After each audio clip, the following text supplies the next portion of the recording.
घूमत फिरत एको दिन भर आबे मोर गाँव माँ। अरे सुना था बताना।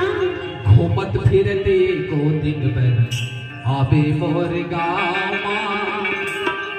लुका के रखी हूँ माया के छाँव माँ।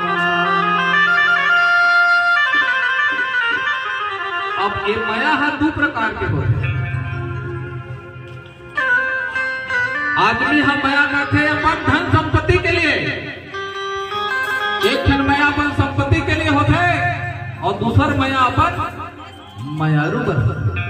तो मैं गीत गात होते अपन मायारू के लिए गाता हूँ और इसने आपका सुनाओ और का सुनिया और का समझ है कि हम अपन अपन विचार के हिसाब से सुनिए। घूमत फिरत एको दिन आबे मोर गाँव माँ। लुका के रखी हूँ माया के छाँव माँ। लुका के रखी हूँ माया के छाँव माँ। घूमत फिरत एको दिन भर आबे मोर गाँव माँ। घूमत फिरत एको दिन भर आबे मोर गाँव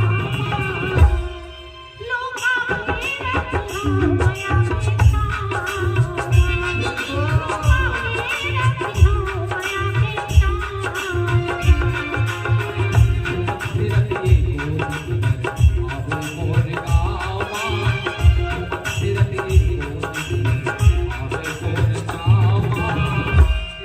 लुका के रखी हूँ माया के छाँव माँ।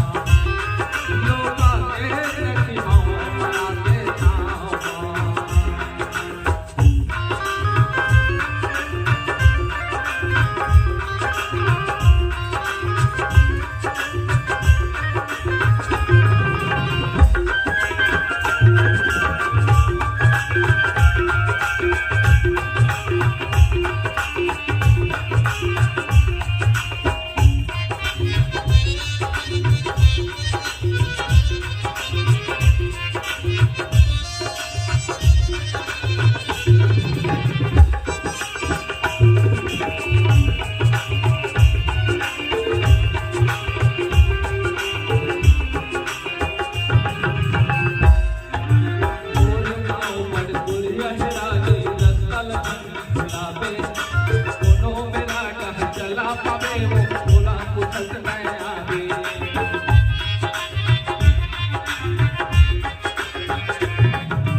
मोर गाँव बड़ दुरिया है रानी रजतल